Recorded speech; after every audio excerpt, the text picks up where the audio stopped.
There can be no nation building without good governance, and separating the two is like taking the fish out of water and expecting it to survive.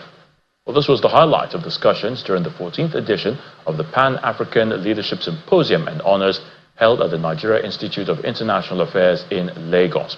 Speakers were drawn from the legislature, security, government and traditional rulers who honored the event.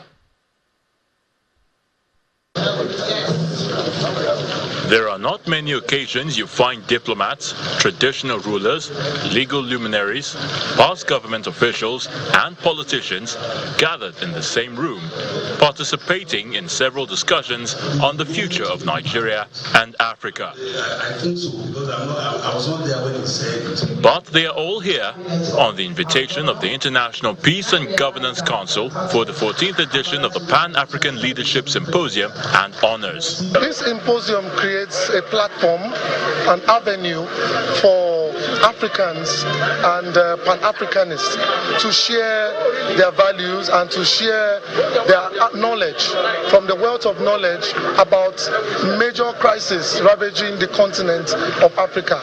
Every leader must understand that it is incumbent on them as leaders to be accountable to the people. The power belongs to the people, and if the people bring you to an elective office, a position of authority as a leader, you must be able to carry your citizenry along. Hand in hand with good governance is mediation, reconciliation and alternative dispute mechanisms which help to create the right environment for good governance to thrive, as emphasized by Senior Advocate of Nigeria, Professor Roland Otaru. The objective of arbitration, negotiation, mediation, conciliation is to settle dispute. So they are peacemakers. And that is why I refer to chapter 5, verse 9 of the Bible, where Jesus Christ said during the Beatitude that blessed are the peacemakers, for they shall be called the sons of God. So you discover that even the two holy books, they make provision for peace. Just like you mentioned in Burkina Faso, some speakers in the room highlight the example Burkina Faso, Mali and Niger posed for Africa in fully breaking ties with colonial masters.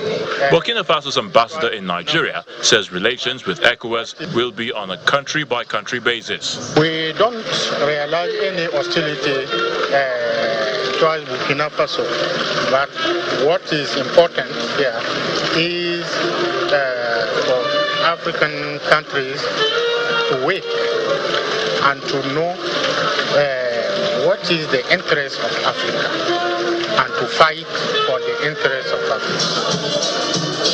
The event progresses to the evening, where Channels Television's diplomatic editor, Amarachi Ubani, was awarded an Ambassador of Peace and Most Outstanding Female Journalist of the Year in Diplomacy and International Relations in Africa.